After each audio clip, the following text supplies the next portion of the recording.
Salut à tous, c'est Samuel, j'espère que vous allez bien. Nouvelle vidéo, impression 3D. On change complètement d'univers par rapport aux vidéos précédentes. On n'est plus sur de l'impression résine, on est sur de l'impression PLA, plus communément appelée de l'impression filament. La société Geekbuying m'a donc démarché en voyant les vidéos précédentes sur les impressions résine. Eux étant spécialisés surtout dans l'impression PLA, m'ont donc proposé de m'envoyer la Anycubic Cobra S1 Combo afin de vous la faire découvrir. Je sais que beaucoup d'entre vous sont anti-impression résine et beaucoup d'entre vous également ne voient que par l'impression PLA. Pourquoi anti-résine? Surtout, pour la toxicité de la matière qui, au niveau inhalation, cutanée et autres, peut causer des problèmes sur l'être humain si on ne se protège pas convenablement. Pas du tout de problème avec le PLA, c'est du plastique. Si on résume ça grossièrement, dans des bobines, donc un fin filament de 1,75 mm qui passe dans la machine, c'est chauffé entre 200 et 230 degrés, et ensuite la machine avec la tête va nous faire couche par couche par couche par couche une sculpture. La particularité de la Anycubic Cobra S1 Combo, le nom Combo, il y a un module supplémentaire dans lequel on peut ranger 4 bobines de couleurs différentes et donc imprimer en multicouleurs. Donc je remercie Geekbuying pour le partenariat et l'envoi de la machine. Il se peut que par la suite, sur la chaîne Virtual Devil 3D Printing, il y ait d'autres machines dans les mois ou dans les années à venir. Je vous invite, si vous voulez suivre mes aventures 3D, d'aller là-bas parce que c'est l'avant-dernière vidéo sur la chaîne concernant la 3D. Pour ceux qui me suivent déjà sur Virtual Devil 3D Printing, vous aurez le nouveau contenu là-bas, directement en exclusivité. Dans la description de la vidéo, je vous mets le lien de la machine. Au moment où je tourne cette vidéo, je vais essayer de la sortir rapidement, il y a des grosses promos sur cette machine. N'hésitez pas, si c'est le type de produit que vous aimez, foncez là en dessous. Je précise que les liens que je mets en description sont des liens partenaires et affiliés. Lorsque vous achetez, vous ne payez pas plus cher. Justement même, vous payez moins cher avec la promotion en cours. Et en contrepartie, en passant par ce lien, Geekbuying, eux, reversent une petite participation à la chaîne pour le travail que j'effectue pour vous journalièrement. On déballe, on regarde ça ensemble. Alors, hop, et je découvre en même temps que vous. Comme d'hab également et pour les autres vidéos, on aura l'unboxing et également ma conclusion après un test d'impression sur cette imprimante. Qu'est-ce que ça vaut? On va s'imprimer un truc facile. J'ai reçu 10 kg de bobines également par Geekbuying pour avoir différents coloris. Allez, je sors les éléments. Hop là, oh la vache, c'est tout de même assez lourd. L'imprimante se compose de la sorte. C'est une imprimante en un seul bloc, avec une porte devant. À l'arrière, on a la prise d'alimentation, le bouton on-off. Et ici, une trappe. Je pense que les crottes, justement, d'évacuation de changement de couleur, vont sortir par ici et tomber dans un récipient que vous allez mettre juste en dessous. Je pense que c'est à ça que sert cette évacuation. Mais je vais découvrir tout comme vous. Je n'ai aucune idée si c'est vraiment cela. Un petit tube, je pense que c'est l'insertion du filament. Ici, les connecteurs. Sur le dessus, il y a un écran tactile inclinable, donc on peut monter et descendre en fonction de où vous allez mettre votre machine. Moi, elle va se retrouver plutôt en bas, donc ça va être intéressant de pouvoir l'incliner et quand je suis en contrebas, pouvoir pianoter, ça c'est nickel. Sur le dessus également, on a une trappe qui s'ouvre comme ça, mais même qui s'enlève complètement du coup, ok. Et à l'intérieur, il y a le Ace Pro, et le Ace Pro, c'est le module justement multi-bobine. Alors, j'enlève tout. Je le sors. Ouais, donc vraiment, c'est étudié pour tout caser. Et oh putain que c'est lourd. C'est lourd ou c'est bloqué? Oh non, je crois que c'est bloqué. Ouf. Alors, ça s'ouvre ça. Ok. Ah, d'accord. Il y a des vis à enlever. Je pouvais encore essayer de tirer longtemps. En plus, c'est écrit sur le capot. Retirez les vis avant. Je n'ai point vu. Donc, vous avez deux grosses flèches rouges ici et là. Et on a deux vis à enlever. Do not push ou pull the hotbed with your hand. Donc ne pas pousser ou quoi que ce soit le bac chaud avec vos mains. Bah ouais, vous pouvez éviter de se brûler, ce serait pas mal. Alors, hop.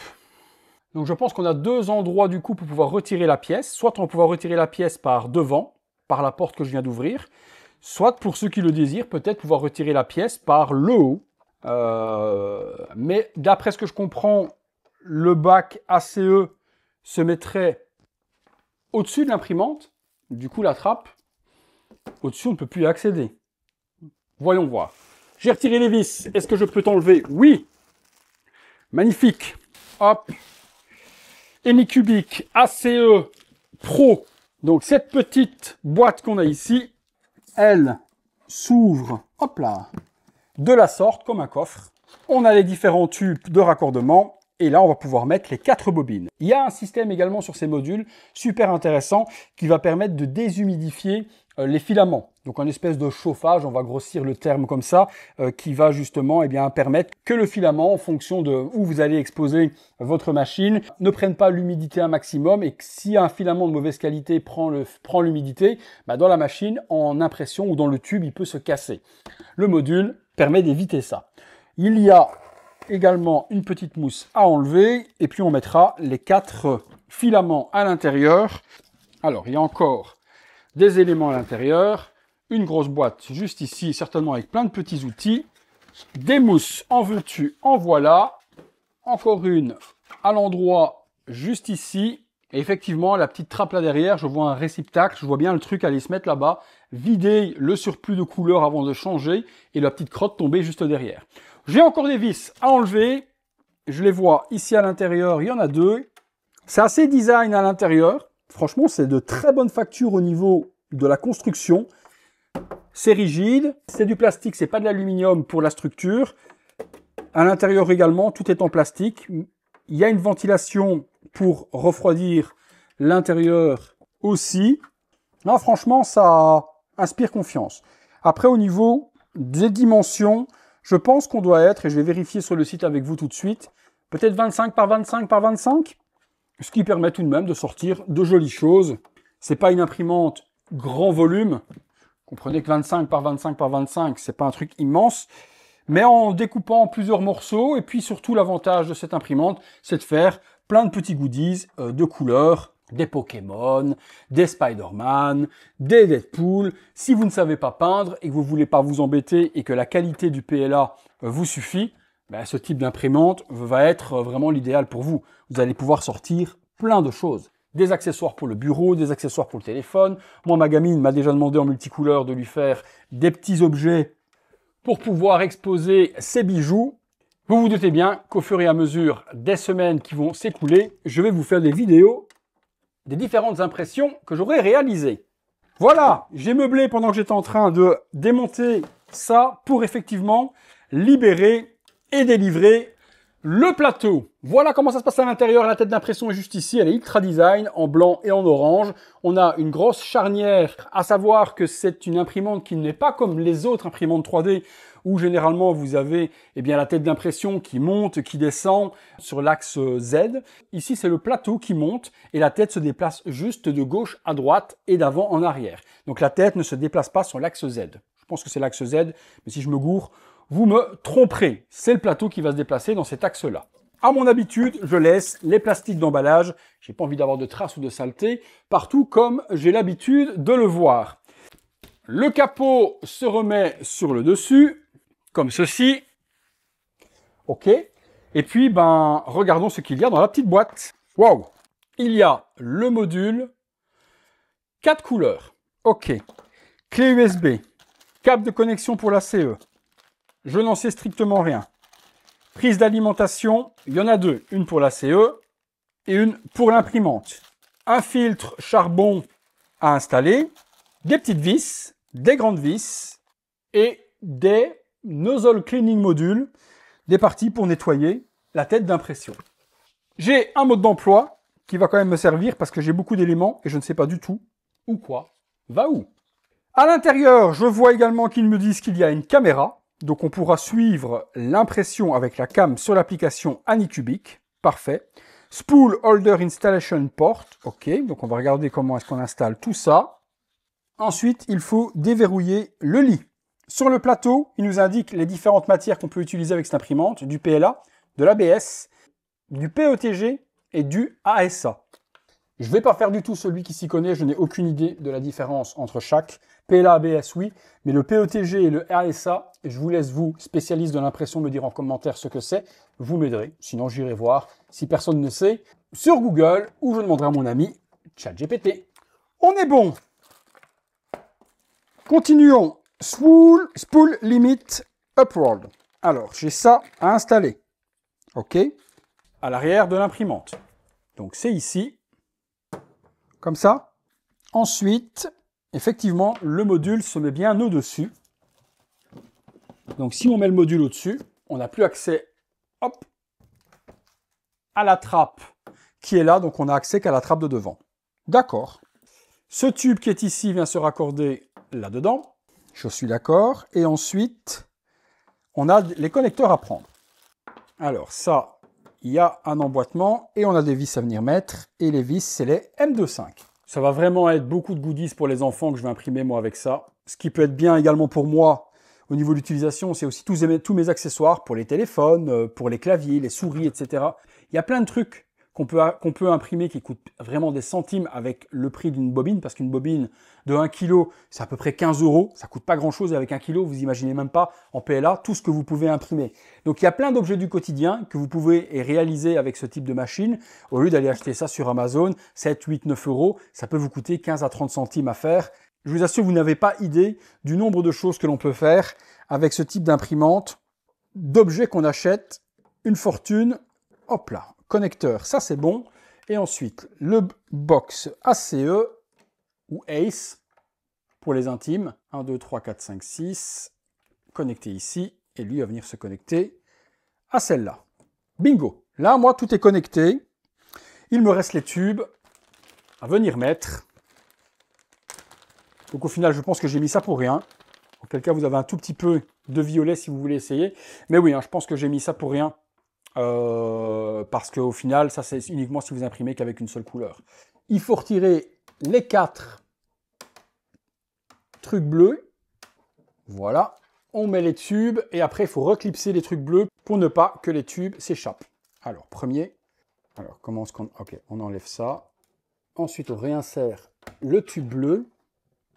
Ah la vache. Ah, ils sont gentils, eux. On est bon aussi. Les 4 tubes sont là. Et eux viennent se raccorder dans le module numéro 4 qui est ici. Alors, est-ce qu'il y a un ordre? Là, j'ai une bonne question, là. Parce que là, je n'ai pas dans la tête d'insertion qui est juste ici, j'ai nulle part un numéro. Donc, comment je sais, comment lui va savoir quel tube il faut prendre? Ouais, à mon avis, c'est par rapport à l'ordre. 1, 2, 3, 4. Après que les 4 sont installés, mettre le filtre à charbon à l'intérieur, forcément en retirant bien le plastique, sinon ça n'aspirera pas grand-chose. On retire la petite trappe qui est ici, on a accès à un petit compartiment, on met le filtre à charbon dedans et on referme la trappe de ventilation avec le filtre inséré. J'ai les 2 prises d'alimentation pour les 2 appareils. Les 2 machines sont branchées. On démarre ça. Hop, je range tout pour le moment. Voyons voir ce que ça nous dit ici devant. Français, oui. Nickel. Mondial, oui, comme d'habitude. Il va chercher le Wi-Fi. C'est parti. Je mets mon code. Je valide. Wi-Fi connecté. Je prends mon tel, Anycubic, l'implication. Je fais rajouter une imprimante. Il me demande de scanner le QR code. Anycubic Cobra S1, on est bon. Complete. Voir l'imprimante. Parfait. Elle est installée. PLA filament 1. Détail. Printer. OK. Mise à jour est disponible. On est bon. Suivant. Insérer la clé USB. Alors, je vous montre ce qu'il est en train de faire.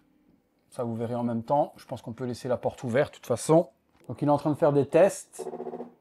Détection de l'axe Z, OK. Il met des V partout, donc tout bouge. Axe Z également, donc c'est bien ce que je vous disais tout à l'heure.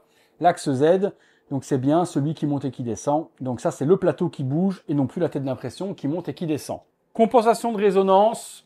Voilà, tous les tests sont terminés. À mon tour de jouer maintenant. Je vais donc insérer à l'intérieur les 4 couleurs. On imprime et puis on se retrouve lorsque l'objet est terminé. C'est parti. One eternity later. On se retrouve quelques semaines plus tard. J'ai voulu me laisser le temps de bien tester la machine et je vous ai mis ici quelques impressions parmi tant d'autres que j'ai fait avec cette imprimante multicouleur. Il y a des impressions de la sorte, donc des impressions qui vont être sur un filament qui est de base multicouleur dans la bobine. Donc il va faire couche en dégradant, ça nous fait un petit peu un crâne LGBT++, avec tous les coloris justement de cette communauté. C'est un crâne sur lequel on peut poser un casque audio et également une manette dans la bouche. J'ai testé le multicouleur, c'est-à-dire donc différents filaments dans le Ace Pro avec une couleur brune, une couleur blanc cassé, orange et puis du vert. Et j'ai donc imprimé, on arrive en plus en période d'Halloween donc c'est parfait, que mon épouse m'a demandé d'imprimer dans lequel elle va mettre des bonbons pour les enfants. Je trouve ça vraiment super cool le multicouleur, ça évite pour ceux qui n'ont pas envie ou qui ne savent pas peindre, de peindre. On choisit dans le logiciel avec un petit pinceau, qu'est-ce que l'on veut, en quelle couleur, et chaque fois, on lui assigne la couleur en fonction de la position dans le S, du vert, de l'orange, du blanc cassé et puis du brun pour la base. J'ai voulu tester également des choses ultra précises avec cette imprimante S1 Combo. La petite illustration que vous avez ici, on met une petite LED à l'intérieur et ça va illuminer, c'est des bonhommes de neige avec des cerfs et autres, mais surtout, cette feuille, on peut vraiment appeler ça une feuille, est faite en une seule couche. Donc il n'y a qu'une couche de filament appliquée pour pouvoir être pliée comme du papier et insérée pour faire ce petit diorama. Et elle n'a pas bronché du tout. J'ai également imprimé pour mon épouse, elle m'a demandé pour les décos de Noël arrivant bientôt également, ces jolis sapins de couleur beige dans lequel on peut insérer dans le petit godet qui est ici en dessous une petite LED. Hop, comme ceci, voilà, vous allumez. Vous mettez à l'intérieur et ça vous fait une petite déco sur votre table de Noël. 3 différentes tailles où j'ai été également méga super surpris, c'est la propreté de l'impression PLA. Certes, si on met son nez dessus, on peut voir quelques petites lignes d'impression filament, mais c'est vraiment ultra lisse et ultra propre. Et de vous à moi, sur les imprimantes PLA que j'avais testées dans le passé, je n'avais jamais réussi à avoir un truc aussi propre. Pour terminer, j'ai également utilisé de la multicouleur pour faire ce petit bonhomme de neige avec du blanc nacré, du brun, du rouge et également du noir ainsi que de l'orange. Et ça m'a sorti ce joli petit bonhomme de neige pour la déco de Noël. J'ai imprimé plein d'autres choses mais je ne vous ai pas tout mis sur la table. Tout ce que je peux vous dire, c'est vraiment que si vous voulez une imprimante, pour moi en tout cas, plug and play, si vous ne voulez pas vous embêter avec tous les produits chimiques d'impression en résine ou quoi que ce soit, ce sera l'imprimante idéale. Propreté, quelques petits déchets forcément dans les changements de couches que vous allez retrouver dans un petit bac, vous mettez ça au recyclage, mais vous n'avez pas les mains sales, vous n'avez pas de résine qui risque de couler ou quoi que ce soit. C'est vraiment, pour moi, le matériel idéal au niveau de la santé, je dirais, et zéro toxicité. Certes, on n'aura jamais le résultat à 30 ou 50 microns que va donner une imprimante sur la surface ultra lisse qu'on a sur de la résine, mais avouez que c'est tout de même ultra méga propre. Quand je vois ce que m'a réussi cette imprimante sur cette citrouille par exemple, je suis méga content, totalement pareil également sur ce joli crâne et toutes les autres réalisations. Chapeau Anycubic du coup pour cette S1 Combo. Moi perso, c'est l'imprimante destinée à tout ce que mon épouse demande et également mes enfants. Il y a énormément d'applications. Je prends par exemple MakerWorld où on trouve une tonne de fichiers. Tout ce que j'ai imprimé là est totalement gratuit. Je ne peux que vous la conseiller. En plus, elle n'est pas chère. Je vous rappelle que si vous la désirez, vous pouvez la trouver en promotion actuellement chez Geekboeing. Le lien est dans la description de la vidéo. Eh bien, merci à tous de m'avoir suivi pour cette vidéo. J'espère que ça vous a plu, que ça vous a peut-être mis le pied à l'impression PLA plutôt que l'impression résine. Vous me direz ça dans les commentaires. Mon petit doigt me dit que Anycubic prévoit également une imprimante un petit peu plus grande au niveau des dimensions que 25 par 25 par 25 fin de l'année, début 2026. Donc si c'est un format plus grand que vous voulez, avec environ du 35 cm, je dirais, eh bien attendez un peu. Si avec 25 cm vous avez assez, foncez sur celle-là. Si vous avez aimé la vidéo, le gros like, abonnez-vous si ce n'est pas encore fait, la cloche, les notifications, comme d'hab également si vous voulez voir les vidéos en avant-première, le bouton rejoindre. Un énorme merci à tous et à très bientôt pour une prochaine vidéo. Salut à tous.